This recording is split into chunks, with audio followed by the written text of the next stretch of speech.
So 1, 2, 3, 4, 5, 6, 7, 8, 9, 10. Royal Blue Podcast Soundcheck. 1, 2, 3, 4, 5, 6, 7, 8, 9, 10. Monday Show Live. 1, 2, 3, 4, 5, 6, 7, 8, 9, 10.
Hello and welcome to the Royal Blue Podcast. It's Monday the 23rd of June. It is the Royal Blue Monday Show. We are live and I am your host Ian Croll. Joining me in the Royal Blue studio today to talk all things Everton, fresh off an appointment from the dentist. We've got Joe Thomas. How are you, Joe? Yeah, not bad, cheers. Any fillings? Any I'm teeth all right, out? thanks. All good? Yeah, all good, cheers. Well, it's good to have you on the show. Good. We've also got Chris Beesley. I don't know what Chris is fresh off, but good to have you on the show. How are you? You okay? Yeah, I'm all right. Yeah, I'm just glad I just made up Joe can still speak after, that would have been one for us, wouldn't it, if he'd come back from the dentist and it was nil by mouth. But, yeah. It would have been a bit awkward, Chris, yeah. All good then, Chris, yeah? Good weekend? Yeah, I'm just trying to think. It's all a blur. Yeah, obviously, it was on yesterday, wasn't it? We're going to be talking about it, aren't we? We were just saying before we went on air, is it Kenny Tete or Kenny Tete? Maybe someone will be able to illuminate us on that one. I'm going with Kenny Tete. Okay. That's what I'm going with. Joe, are you going to enlighten us on anything? Have I said it wrong, or are we all good? Don't know myself, I just assumed Tete. But, yeah. Good stuff. Chris, we might as well mention, we mentioned last week that your book is officially out, Spirit of the Blues, but we've... well, it's on its way. Yeah, it's available now. Available to order, and you've got we've got the link in the podcast description as well. So exciting times. Yeah, it's all getting real. I've all finished on from my side of things now, in terms of the proofreading backwards and forwards, and obviously it goes from the very first game at Goodison to the very final Premier League fixture, 100 most memorable Everton matches there, and there's a few more extra ones thrown in as well from the World Cup, stuff like that. Looking forward to it. Published at the end of July, but it's available now, and I just hope that it's obviously with the timing for Everton, there's lots of Everton books been out in recent times, and some of them quite specific to certain elements of the club, but I'm hoping this one can be seen as quite, a definitive sort of look back at Everton's time at Goodison Park, and something for Evertonians to treasure, because obviously it's been a tough time for Blues of late, and you even got a bit of Joe Thomas in there as well. So it was the people who was there to see the action happen. So yeah, exciting with that one, and like you say, the link's there. So hopefully people want to get a copy. It's there for them now. And a forward by Everton's most successful captain, Kevin Ratcliffe. How did you manage to wrangle that? Yeah, well, to be fair to Kevin, he was the first off the bat when it came to Goodison Park, my home, if you remember. Yeah. Spoke to him there. I was very grateful to get Kevin to speak to us that one, before we'd spoken to anybody else. Everton's most successful captain for Goodison Park, my home, and then following that, I explained to him how we're doing the book and everything, and we put something together, and very grateful for Kevin to step in and to offer that for me. And we got a copy for the Royal Blue we'll be there. Wall of Fame. Maybe knock one of the other ones off at some point, but yeah. It's a call for the new season. Well, I'm sure there'll be room on the shelf somewhere, wherever we are. Okay, well, today's agenda, we've got the latest transfer news and transfer rumours, all to be discussed on today's show. The news breaking yesterday that Everton have targeted Fulham right back Kenny Tete, who is available on a free transfer with a verbal agreement in place. We've got all that and more coming for you. So, as always, give us a thumbs up, drop us a like, and if you haven't already, subscribe to the channel. Get your questions in, get your comments in on the live stream as well. Lads, we might as well go straight in to the news which broke yesterday. We understand Everton are in discussions to sign Fulham right back Kenny Tete, with his contract expiring at the end of the month. According to reports, Tete has rejected the 3-year deal from Fulham in favour of a possible move to Everton, with further reports from Fabrizio Romano saying a verbal agreement is in place. I mean, Joe, all last week we had fierce debates about the right-back situation. What was the priority? Left-back, right-back?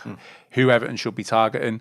You're not telling me that David Moyes doesn't watch the Royal Blue podcast, because 2 days later, Everton are in for a right back. And to be fair, on Friday's podcast, you actually named Kenny Tete as a possible target. You also said he would probably be your preferred target over Kyle Walker. So yeah, what are your thoughts? Yeah, I mean, Fabrizio Romano was one that broke the news, wasn't he, on Sunday? Kim's a little bit of a bit of a wake up, wasn't it? Like, we were just kind of meandering through to the beginning of July, but yeah, really good to see. I think, look, those who've listened to us, I believe right back needs to be solved this summer, and I think it's something that is a key position that it's very easy to overlook, and if they perhaps did that, well, they gambled on that last season, gambled on having enough cover for right back to kind of muddle through, and yeah, they kind of did, but you can also see how it just impedes the growth of any kind of coherent attacking play when you're constantly putting square pegs in round holes over there. So,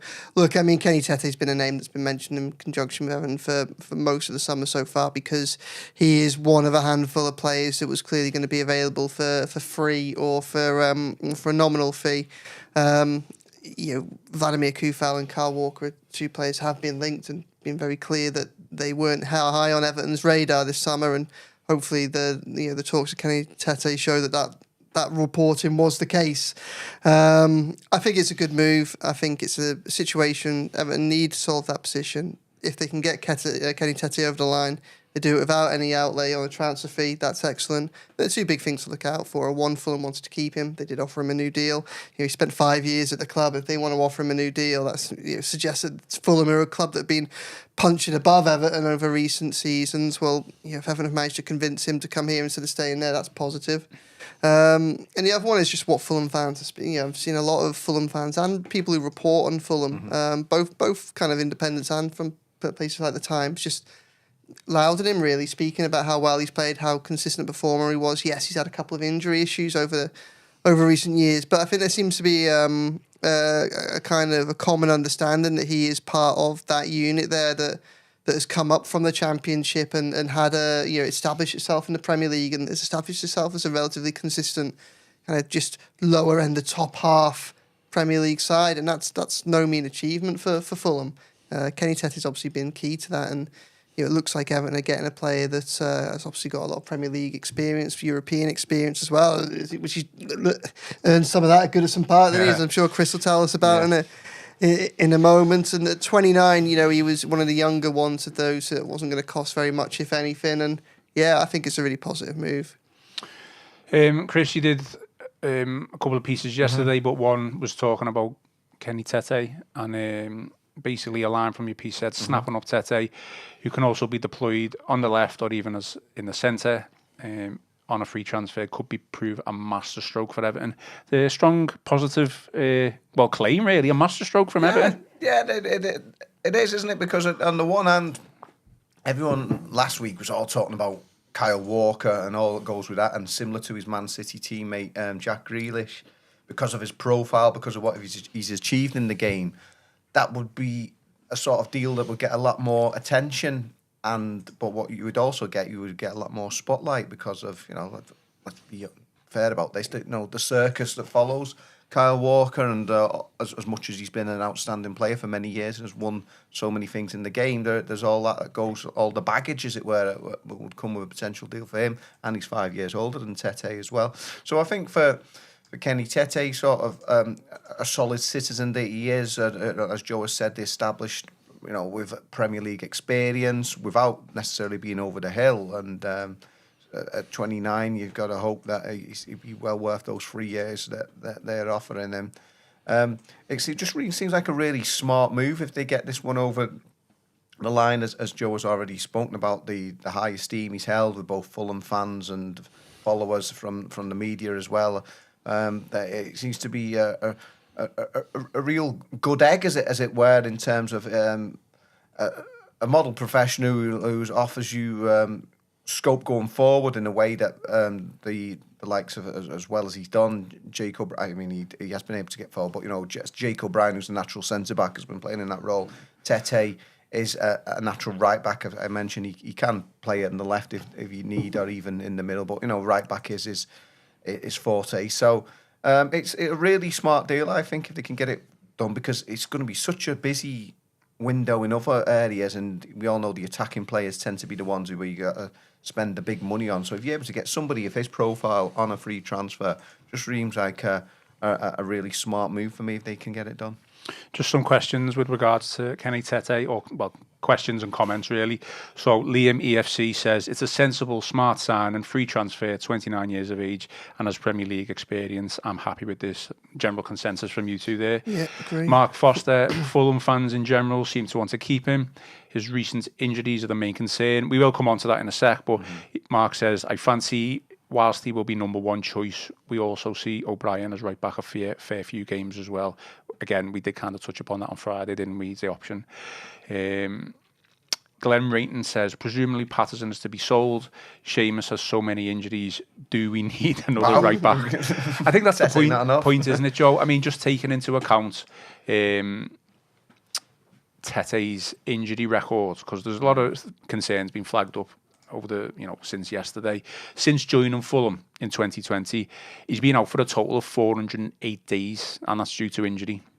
And within that time, he's had 93 league starts out of a possible 194. Last two seasons, 2024-25, he has had 21 starts. The season before, he only had 10. So, any concerns with regards to injury? And then does that play into, well, not play into the answer, but with Glenn's question, are we going to need another right back on top of this signing if we get it over the line? And there has to be some concerns looking at that. I think, he had a difficult injury last season. I mean, if you go back a little bit further, he has more appearances, hasn't he, in the seasons before then. Yeah. But yeah, look, I mean, David Moyes wants to avoid creating a squad next year where he's relying on players with difficult injury records. I don't think you'd quite push Kenny Tete into the same kind of category that you put Nathan Patterson and James Coleman and their injury records over recent seasons. It looks he's been more available than they have. I think you'd also probably say he's played at a much higher standard than they have as well over that period and consistently. So look, there is a little bit of a gamble on that. I think that there'll be a couple of approaches, a couple of reasons why they've gone down this route. One is the fact that they think that if they can get him fit, they genuinely raise the standard of the squad in one position. When he is there, he's available. Two will be, obviously, his availability will be part of the reasons why I haven't been able to get him. It'll be part of the reasons why his contract has got to this stage with Fulham. If Fulham want to keep him, but he'd been fit, they probably would have had these conversations with him 18 months ago or 6 months ago at the latest. They've probably been keeping an eye out just to see what his situation is. But look, they've offered him a long-term deal. So, they must be happy that he can carry on playing a significant part of their future for them to have offered him that. So I think the other things that will be at play will be the fact that he's a free. He's in an area of need, and he kind of, with so many things to sort out this summer, so many positions. Like I say, I probably need 7 or 8 at minimum on top of Alcaraz, who's already been signed. If you can get someone in over the line on a free with experience and whose injury record isn't great but isn't as bad as some of the others, just feels like with so much business, so you can get him in for early for pre-season, work on him for fitness, start to build that squad and kind of piece together, because there are going to be some bits and pieces that are left at the end of the window. And you want that to be as few of those pieces as possible, really, don't you? The other thing is there is cover there. I don't think Coleman's going to be available for a huge amount of next season, but we know that when he has played and when last time he played pretty much a full game was at Man City on Boxing Day, but he was obviously very good in that game. So we know that he's got in his locker. Nathan Patterson's going to be a really interesting one, because I've written a few times this is a massive summer for Nathan Patterson. That hasn't really worked out from Everton. Like I say, I think he's been unfortunate with injuries. I think there have been times when he's looked quite promising. But I'm not sure how much you could say that he's really pushed on from the young player that Everton signed with the hope of developing into a proper Premier League right back. That's not to say he couldn't become one, but I think he probably needs first team minutes, and he's not going to get consistent first team minutes, I don't think, at Everton, because they signed Kenny Tete, and we've seen Moyes can play Jake O'Brien there and James Garner there as well. So you kind of look at this and you wonder if maybe a loan move for someone like Patterson, just in the same way that you probably even will come on to Youssef Chamiti a little bit later in the podcast. One of a couple of players there where they're under contract for long enough for Everton to still persevere with, but they both probably face important seasons where they need exposure to first team football to see if they can kick on their development, and see if Everton can see enough in the player when he's exposed to that competitiveness, to see whether or not it's worth investing time and money in him in the future, or whether it's worth looking to get them out of the club, I suppose. So yeah, I mean, I would feel more comfortable if there was another right back in the squad as well, and I'd feel more comfortable if Everton was signing someone that had been playing 30 games a season for the past 2 or 3. But there will be some compromises across the transfer window. And I think this is a pretty good compromise. I think this is one that kind of works in Everton's favour. I can see a lot of merit in this deal, despite the obvious concerns over those injuries. So, and I don't think Everton necessarily need to go out and definitely get another right back. The hope will be that if he can get to 25 games, and then you sort the rest other 10 out with Jake O'Brien. Well, we know he can do a competent job, so we'll see where it goes. But I do think they need left back cover, and there are players that can operate on both flanks. So I'd be really up for Everton on top of Kenny Tete going out and trying to find a player that can perhaps play on both flanks and act as cover and competition for Mikalenko and cover and competition for Tete, and then you've got those options there, so you're not mothering around with a centre back or a centre midfielder or a right back. I mean, Chris, on the free market, to say, I know Everton were linked with Kyle Walker, and whether Everton were interested in him or not, Tete does seem like the most sensible option. Getting him on a free, it will allow for David Moyes and the recruitment team to then go and spend more money on those attacking players, which are going to cost the most money, aren't they? Yeah, that's what I was saying. With so many new players required, and as Joe said, we've sort of discussed this. I think the general consensus is 7 or 8 is the absolute minimum that you're looking for.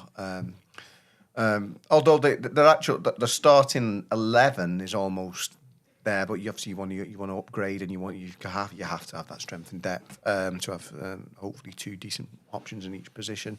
When there's so much needs to be done from an attacking sense of view. And I think we said a few weeks ago, we were discussing, I think the whole right-hand side of the team was the priority area, both right back and right wing for me, because obviously the 2 lads who were on loan last season, Jesper Lindstrom and Jack Harrison, just didn't happen for them. So we need a big upgrade down that right-hand side of the team. So especially looking for a right winger and possibly another attacking player like an actual out-and-out striker, they're going to probably cost big money. So you have to get Kenny Tete on a Bosman free transfer, somebody with that much Premier League experience, like I say, a really smart move. But as Joe has already mentioned, and yourself with the numbers, it's never going to be ideal, it's not going to be perfect, and that's the thing with the fitness issues, that he has missed a few games, but hopefully it's not so many that the major alarm bells are ringing in terms of his fitness. I mean, Joe, we know the deal's not confirmed, so anything could happen, but with Tete being offered a 3-year deal at Fulham at his existing club, substantial length for a 29-year-old, and he's seemingly turned it down. I don't know. We don't know what Everton are going to offer him in terms of length and in terms of terms, but you would expect it would be similar to in and around. Fabrizio Romano said 3 years. 3 years. So yeah. Okay.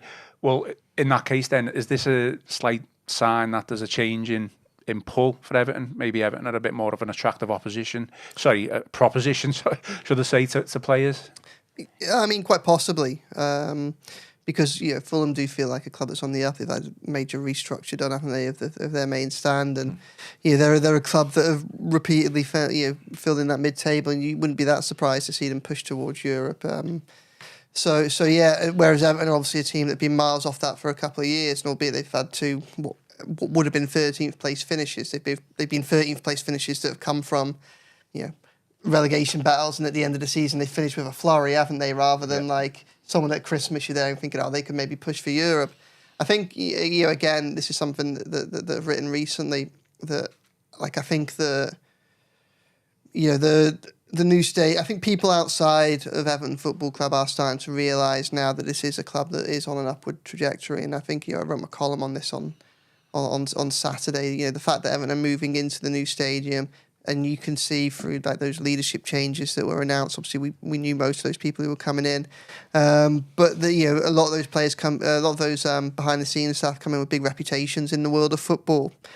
I think it's increasingly obvious that there is a pull to Everton, and this is a club that people can be excited about the future for. And I certainly think that from the fans' perspective, we'll need patience. As I say, like there's a lot of work to do on and off the pitch this summer, and not everything's going to work straight away. But if you get the impression that the Freaking Group know what they're doing and they're putting the building blocks in place for sustainable progress, one of the big issues that Everton had, I think, because everything I say here is in contrast to the juxtaposition is January, when off the pitch Everton had just been taken over by sensible people with strong resources and a reputation in football. They just got the keys to the new stadium. They had a few decent results in December and a few good performances with them. Like, the last throws of the Dyche regime weren't all bad by any stretch of the imagination. There were signs of promise with those draws against City, Chelsea and Arsenal. But that was quickly followed up with the very, very worst of Dyche with Bournemouth away and Forest as well. And, Everton ended up in a situation with January where kind of, for those of us who kind of knew the club a little bit better, you could see everything pointing in the right direction. They just needed to sort themselves out in the league, and obviously Moyes came in and did that. But I think for those, it was very difficult for them to sell the project to people outside the Everton bubble. I know that Moyes explored a lot of options with a lot of players across January transfer window once he came in, because he was desperate to strengthen them. There was no naivety that Everton had enough to stay up with what they had in the squad. We know that they did in the end. But there was concern through a lot of January over the players, and especially by the end of January, when you think that even with the upturn in form that Moyes had inspired, by the end of January in a situation where on top of the injuries that they already had to the likes of McNeil, Garner, Irobenham, you then add on to that the fact that Calvert-Lewin and Mangala both picked up serious injuries at Brighton, and then Illumin Ndiaye was just about to pick up a serious injury as well. So there was a desire to bring players in January, but one of the big problems that Moyes had was kind of selling them into the Everton vision, even from a short-term perspective. People didn't want to come in because they thought they were walking into what was a maelstrom of a relegation battle in a club that was still rocked by turbulence. Those things like you didn't have anything tangible to attach to the names like the Freakins as owners, and they had the keys to the stadium, but we've seen the stadium go up for years, but there were always questions about whether or not Everton would get the ground over the line. 6 months later, you can see they've done that. They're about to have the final test event. They've already played 2 friendly games there, fixtures there for the new season in the brand new stadium. That's obviously something that's going to excite players. Look at it, it's a fantastic venue. Freaking Group have restructured the debt. We haven't started the transfer window with a flurry of exits trying to get them over the line for PSR. There have been sensible moves. Alcaraz has come in. Kenny Tete feels like a sensible move. It just feels like a place of stability now, a place that's on an upward curve. And I think that they might be slightly behind the curve in seeing it, but I think there's enough that's visible from the outside now to those people that are looking at the club are trying to attempt to. Certainly helped manage to get the likes of James Smith and Nick Cox. It would be a brilliant move to get them in behind the scenes, and maybe that's been a factor with the likes of Kenny Tete. And I think that the further we go into the summer, the more of an impact that might have. Everton have got a vision that they can sell here, and I think Moyes has been quite adept at selling it so far. But, it's a 3 or 4 pronged approach, because now it's not just Moyes, it's also the backroom staff, it's also the Freakins, it's also the new stadium. It's up to Everton to take advantage of that. And it's up to players to be open to buying into that project. And I think a big litmus test will be Jarrad Brantford in his new contract talks. How much does that appeal to him when he's likely to have so many offers from elsewhere? But there are a lot of things to be positive about, and that will no doubt help Everton have extra weapons in the transfer window that they didn't have over the last 2 or 3 years. That isn't just money and resources. That's also, as I say, ambition that they can try and project to other players to hopefully buy into.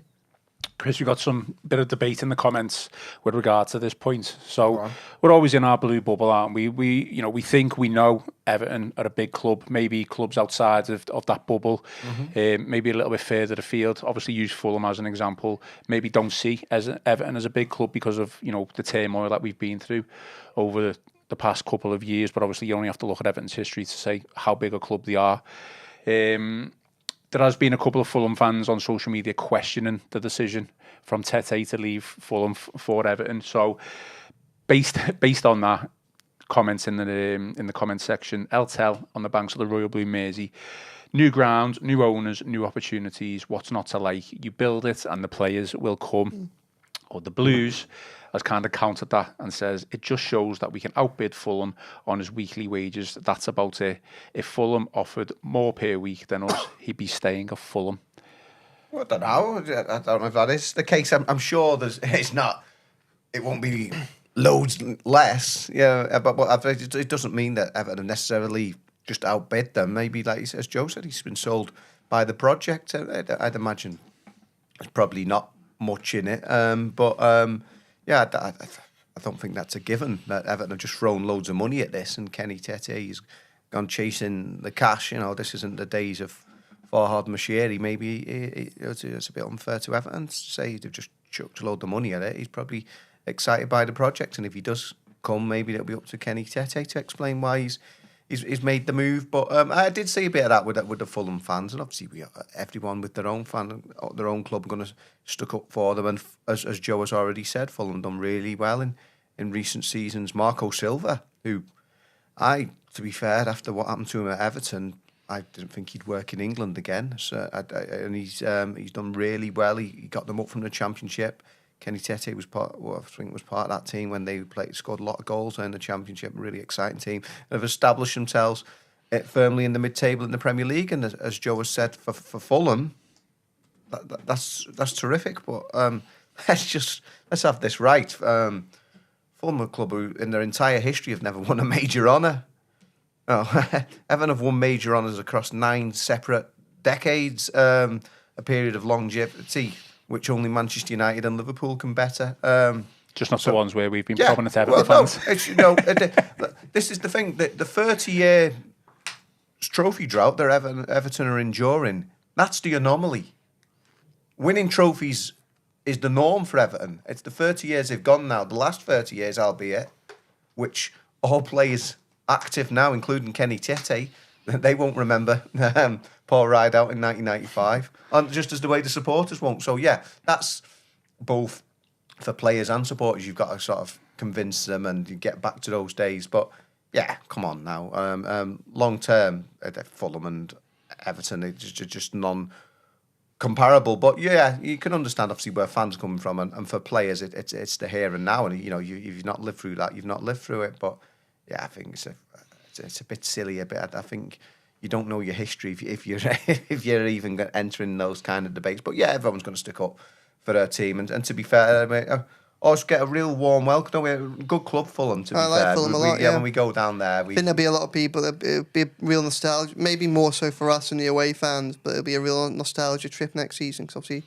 that stand that we sit in, obviously, it's mainly home. It's very, very Goodison, isn't it? You've got your wooden seats, you've got your pillars. Obviously, it is Archibald Leach as well, isn't it? So like, it will be like a little bit of a trip down memory lane. I think when we go down there next year, and I can't remember when it is in the fixtures, but but yeah, they're a good club. Yeah, we're not here to badmouth Fulham, no. But yeah, not unless they beat us next season. But it's like I said, if you look at they've never won anything, so we're rightly concerned that Everton have gone 30 years without winning something.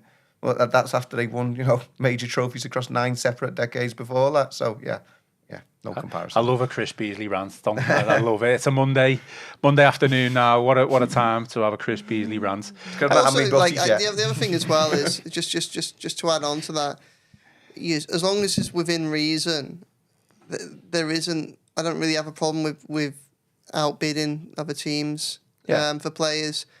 sometimes sometimes offering a more generous offer, a more generous deal might be what it takes to get over the line. But if that's what it takes to get Everton to build a stronger squad, so long as, I think the difference now is it feels like with the people in charge, and I think certainly with Moyes as the custodian, he is someone that will want to protect Everton and build it for the future. The likelihood is that Everton aren't going to be offering unsustainable amounts of money. Like there will be a budget that they will probably stick to. And as long as they're doing that, I don't mind if that's that extra bit of money or the extra contract length to get the players over the line for this first key part of the new era at Everton. If it drives up standards in the squads, it's not a bad thing. You only have to look at, and this obviously was a Mashiri deal, but look at James Sarkowski when he came in on a free. Obviously, Everton offered him quite a lengthy deal given his age, and they offered him good wages as well. But when you look at kind of Everton over the last few years, it's been at the heart of most of what good they've done. Like if you take someone that a talismanic figure that's been available for pretty much every single game across all those periods, a captaincy figure that's put his head where it hurts time and time again. All right, these haven't been halcyon days with Everton. They've been relegation battles, and it's been scrappy and horrible to watch and things like that. And we've all lost our fingernails through all the tension and the nerves, but sometimes, if you're willing to just go that extra mile, as long as you're doing it within within the parameters you're happy with, then sometimes it's a necessity. Yeah, I mean, just on the big club debate, I think some of the comments that I saw from Fulham fans was that, well, Everton have finished bottom 10 over the past couple of seasons, but they have, yeah. Teddy Dactyl has made a really good point in saying people confuse size with current table position. I mean, just to use another club example, Man United, just because they finished, 16th, was it? 6th, something like that, doesn't make them a smaller club than Fulham. Do you know what I mean? So it's that great intangible, isn't it? That if you wanna like maybe if it was the summer and things were a bit quiet, you want to spark a debate, you just rank clubs in size order or whatever. Because what do you base it on? Do you base it on trophies? Do you base it on support? I mean, do things won 100 years ago count for something won 20 years ago? I don't know. He's talking about clubs and size. It's always going to be one which will be a powder keg. I suspect we should move away from this because I think this is a rabbit hole that Chris would quite like to go down, to be honest. We've got off on a tangent, I think, haven't we? Just finishing off then, are we expecting like official confirmation if this was to go through? Is this going to be after? Is this got to be when the month ends? Is it going to be like start Probably, of July? I suspect. I don't know. It'll depend how quickly talks move. Yeah. So but obviously we know that things are looking promising. So cool. All right, moving on then. I do feel like I think all three of us today in buoyant moods, and I'm sure that seems to no, genuinely it seems the same for a lot of Everton fans who speak to on social media. A lot of players, or some players and a lot of former players have come out in the media this week, basically just giving back into David Moyes. Obviously, they've been asked about Everton, they've been asked about David Moyes, and basically all of them. We've had Leon Osman, we've had Jordan Pickford, we've had Louis Saha, basically just coming out saying Everton are in good hands and the future is bright under David Moyes. So I just want to read out a quote from Leon Osman, basically saying, having spoken to a couple of the squad, they love the clarity and what he's asking of them. It's time to get behind the new hierarchy, and I expect they should lean into Moyes' experience as much as they can. I trust David Moyes more than anyone. I mean, you can't get any more backing than that, can you? No. Any follow-up? No? So I wasn't sure you were going to read out some more quotes from some of the others. I've got more, but I mean... Yeah, look, it's all positive. One thing, but it's all really good and it's all really positive, and that's good, and I think it's all justified as well. One thing they probably have to be a little bit careful about is this, and I think the Freakins are doing this with the structure that they're building around David Moyes. David Moyes obviously has a hell of a lot of say of what's going on, and he obviously deserves that. He has a knowledge of the club. He's got the track record. He's just rescued Everton and produced hell of a second half of the season that none of us expected. So obviously he deserves the faith. But one thing that's crucial for Everton to do at this present moment in time is when you've got a figure that has kind of knows the club and has been around the club across his two stints so much longer than any of the other people that have been around, from the owners to the rest of the back room, the key leadership appointments, is got to make sure that you don't concentrate too much power and too much influence in one hand, even if he's someone that we all think the best of and trust.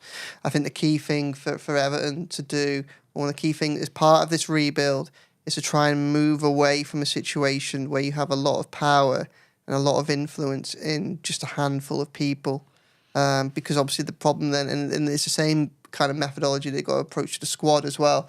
A measure of progress this summer will be if you have a squad that's got talent throughout it, rather than splashing out on a couple of big names, but then having 3 heroes and 8 kind of like middling players that dependent on those other players to kind of lift up the standards.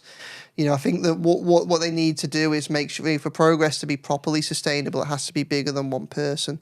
I think when you look at what they're trying to do with the leadership, whether or not getting rid of the director of football model is right or not. When you look at what the Freegans have done with their, who they brought in behind the scenes and the amount of key figures and the reputation of those key figures, the hope is there that there's the creation of a model and a structure there that it seems like it's a bit of a team approach, a collaborative approach, and hopefully what that means is if you take one person out of that approach, the whole thing doesn't fall apart. I know this is something that the Freakins they've tried hard to do at Rome. I don't think they've quite got it right yet. Florent Gazolfi, who was the sporting director of Rome, appointed last year, spoke a lot about this, about trying to create a model which is bigger than one person. So that if that, we've seen Brighton do it so well. If the manager goes, the project still moves forward. Yeah. The test will be with Brentford. We've seen Brentford do it with key players still move forward when the players go. Can they now do it without Thomas Frank as well, and potentially without Brian and Buemo? If he was to leave, that will be the mark of real success. If Everton, as much as Moyes deserves the credit and the faith and the support, and he should be a leading voice in all this.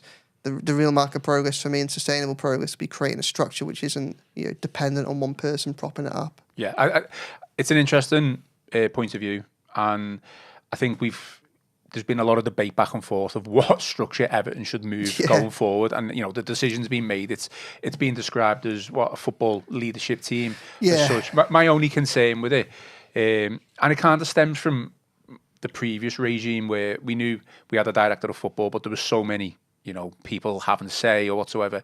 We just need to make sure who's accountable for what. But I do feel like that there's more of a structure in terms of in that place of who's accountable.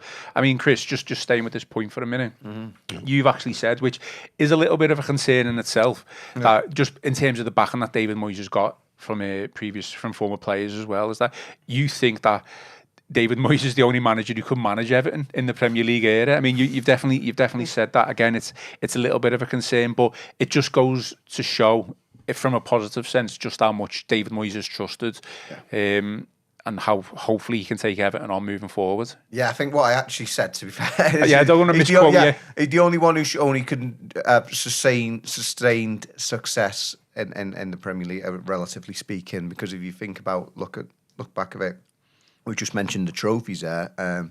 Joe Royle, of course, you and I had a great trip to Joe's house when he was kind enough to invite us in for his episode of Goodison Park, my home, and what an Everton legend he is. He was Everton's last trophy-winning manager, but it all ended up very quickly for him. He only had the one full season when they finished 6th. It was Everton's only top-half finish in the first decade of the Premier League and first one they had before Moyes.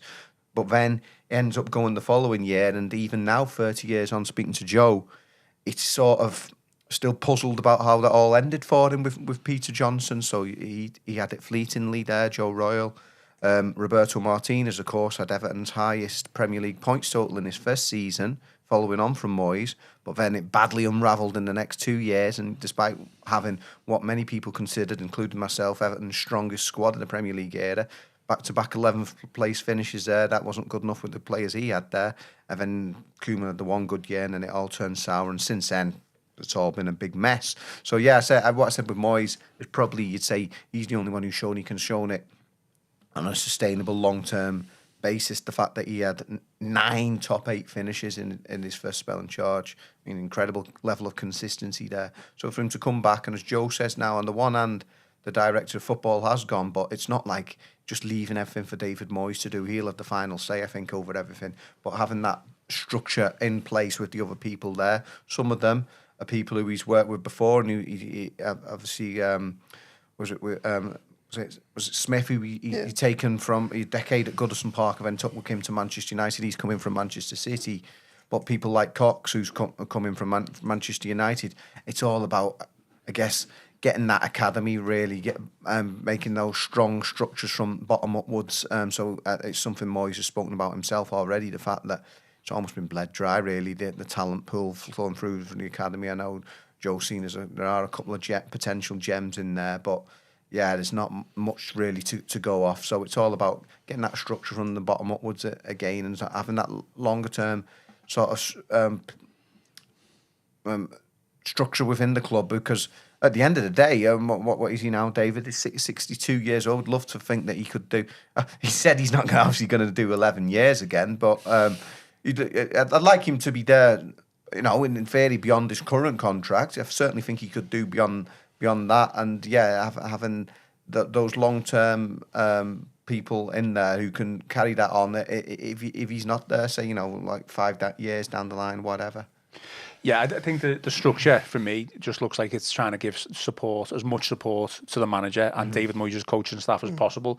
When you think about it, if you look at the 4 appointments that Everton made over the past couple of weeks, Nick Hammond as the player trading activity, Chris Howarth, football strategy and analytics, and James Smith, director of scouting and recruitment. Just looking at those 3, and obviously just leaving out Nick Cox for technical director, you would have said those 3, Moyes would have done all of that in his first stint as manager. A lot of managers back in 20, 30 years ago would have had those three jobs, but now we've got 3 people taking over those. So it is interesting. Hopefully it gives Moyes a bit more time on the training pitch to develop players, etc., and hopefully get results onto the pitch.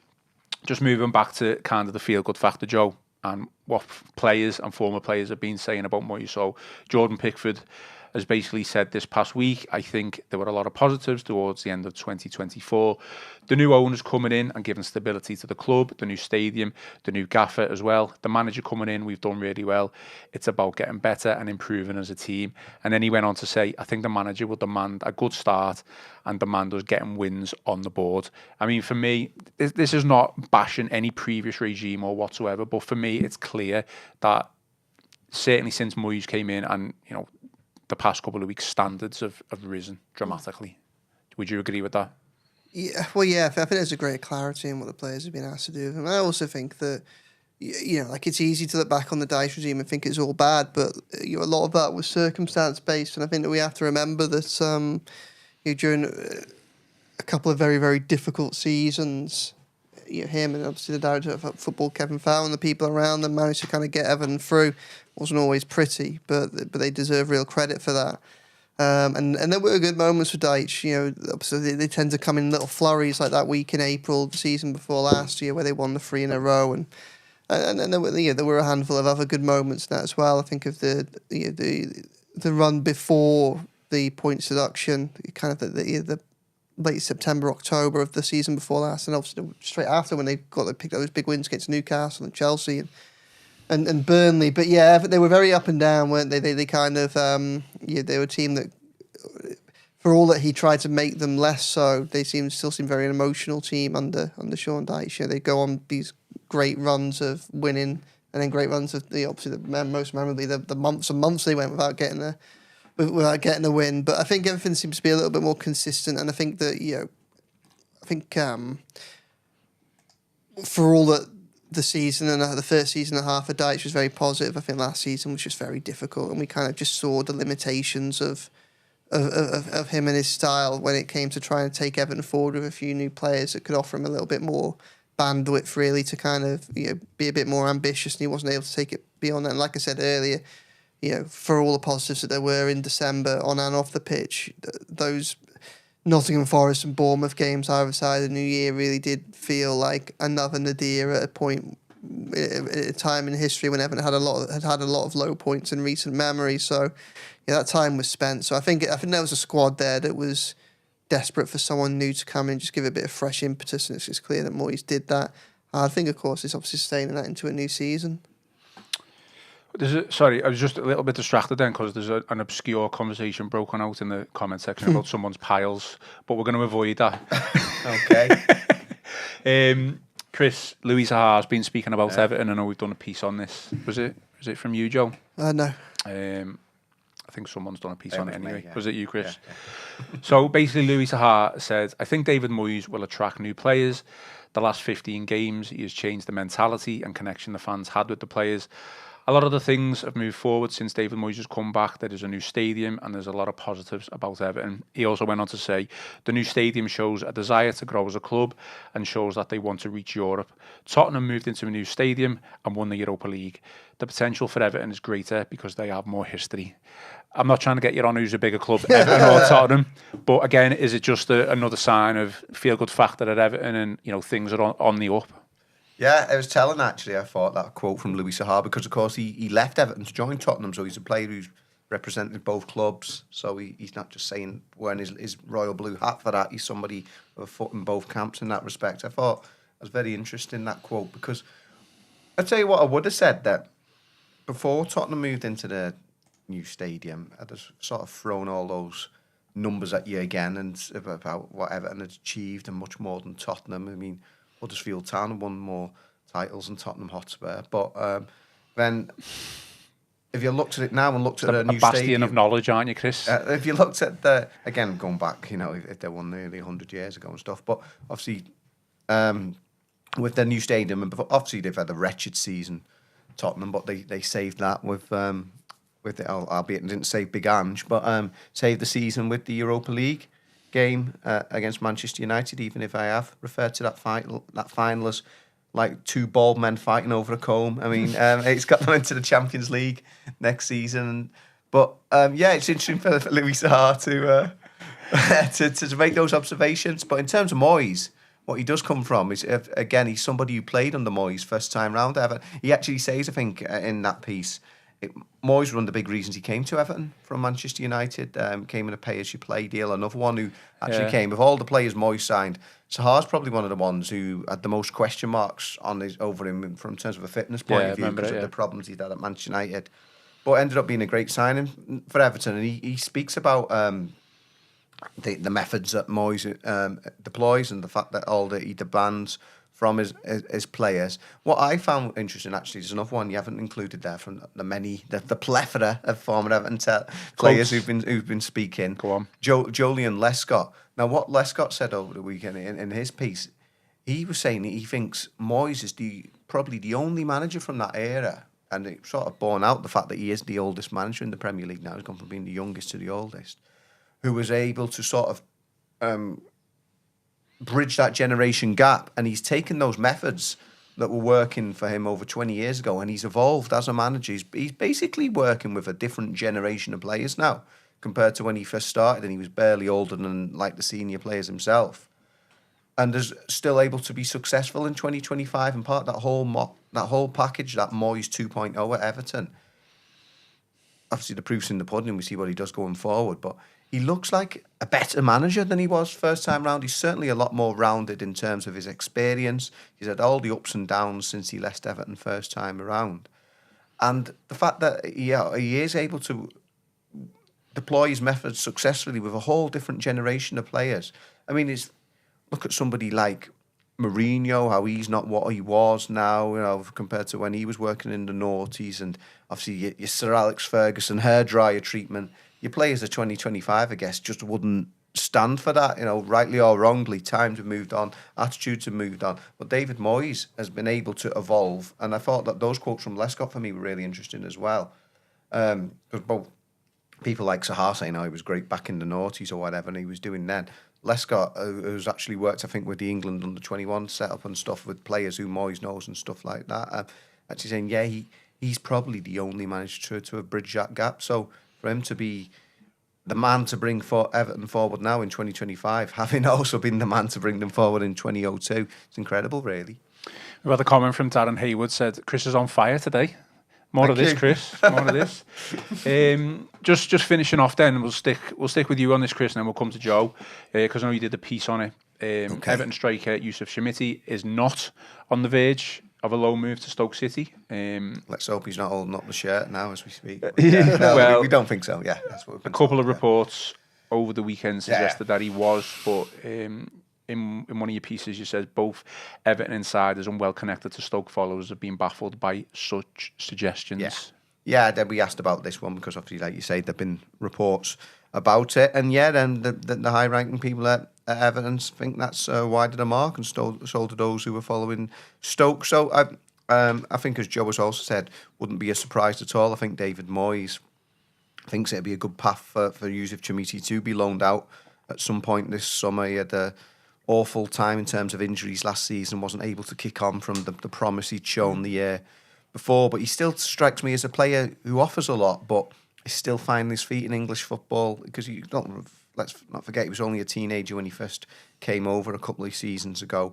So I think a loan move would probably be the most sensible way for this summer to end up for Yusuf Chamiti, but we understand at the moment he's not on the verge of a move to Stoke. Who knows, maybe you go to Stoke or another Championship team before the window is out, and when Everton have got more sort of firepower coming through the door, because at the moment, if he was to go out, and obviously if Calvert-Lewin goes at the end of this week, I mean, you've only got Beto there, so all that we're being told is he's not on the cusp of going to Stoke as we speak at the moment, but a loan move to the Championship would seem the sensible option before this window's out.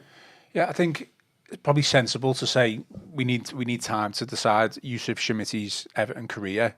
We know Everton are going to bring in a striker or two, especially if Dominic Calvert-Lewin goes, and it would leave Chamiti and Beto as the two strikers. We know Chamiti has had injury problems. He's barely featured at all. A loan move might be the way forward, Joe, but would you even like to see him give him more of a chance? Again, it's probably so early to say because we don't know what Everton are going to do in the striker department. Yeah, I think we know that Everton are looking at strikers. Whether or not they'll look to bring one in will probably depend on how the market unfolds. But obviously they have paid attention to the likes of Nick Waltemada and Chieno Barry. So and obviously they had a public pursuit of Liam Delap as well. I don't think Yusuf Chamiti will be around the Everton first team next season. Okay. I think that'll probably be the right thing for everyone. I'm not saying there's not a player in there, but we haven't seen it yet. And I don't see a scenario in which he ends up being, or in which the Everton hierarchy would like to contemplate him being the main striker next season. Say, for instance, if Beto, Calvert-Lewin goes and they don't bring in a new striker and they go, oh, I don't think they'd be happy with Beto and Chamiti. If Beto was to go, it's a lot to put on Chamiti, bearing in mind his injury record and his lack of experience at that level, certainly leading the front line. Most of his performances have been off the bench. I think a loan move just makes, like I said with Nathan Patterson, it just makes a huge amount of sense, I think, probably for both parties as well. It may well be that there's a very talented player in there, and we have seen really promising glimpses of him. But to unlock that, probably needs minutes now to aid his development. And as I say, I'd be surprised if Everton were to enter the new season with that high on their agenda. I imagine that they would probably have Beto and maybe another striker, whether that be Calvert-Lewin or not. We'll find out over the next week. But yeah, that's it.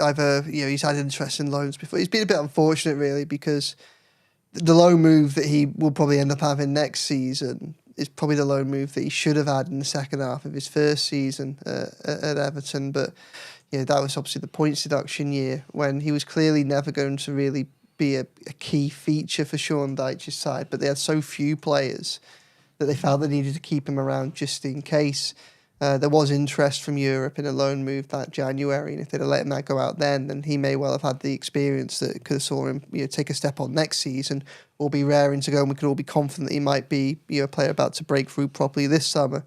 But they weren't able to do that, and then obviously he started pre-season well last season, but injuries scuppered every them at Sligo, didn't he? Yeah, every remaining chance of him having a big impact. So there's a player there that could well be very talented and could well still have a very good future at Everton. But I think to explore that fully, I think the next step is probably seeing him go out somewhere else. Just some comments on this then before we finish off. Tuzul Islam says, Chamiti needs a good pre-season to try to impress Moyes. Mark Foster, Chamiti needs game time. Yeah. He likely won't get much with us next season. And the Blues, Chamiti still hasn't scored a goal for us. Mm-hmm. He needs game time. Absolutely. Well, we're gonna finish on time today. We're gonna finish on time. Any final thoughts then before we finish off? We're going to be back Wednesday. Me and Connor are going to be back, and then you, Chris, are going to be recording a pod on Thursday. We don't know whether it's going to be live, actually, so just for people, it may be live, it may not be live, but if it's not live, it'll be recorded Thursday and it's going to go out Friday. I guess it's just going to depend on whether we feel the podcast will be able to date by the time we record and then Friday, if that makes sense.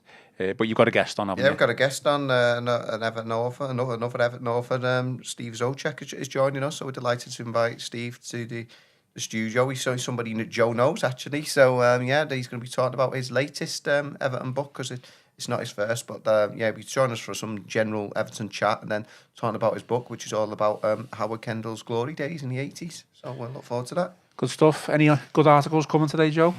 Let's hope so. Good. Just got to... Caught them off guard there, haven't I? Yeah, you have, yeah. So, I mean...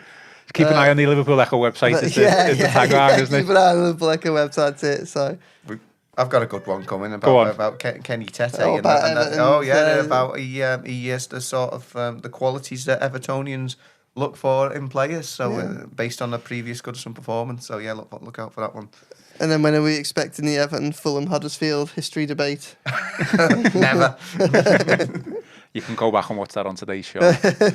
Okay, well, that is all for today's podcast. Please remember to give us a like and subscribe to the channel. Drop us some 5-star reviews on Apple and Spotify. Most importantly, enjoy the rest of your day. Enjoy the rest of your week. I've been Ian Croll, joined by Joe Thomas and Chris Beasley, and this has been the Royal Blue Podcast.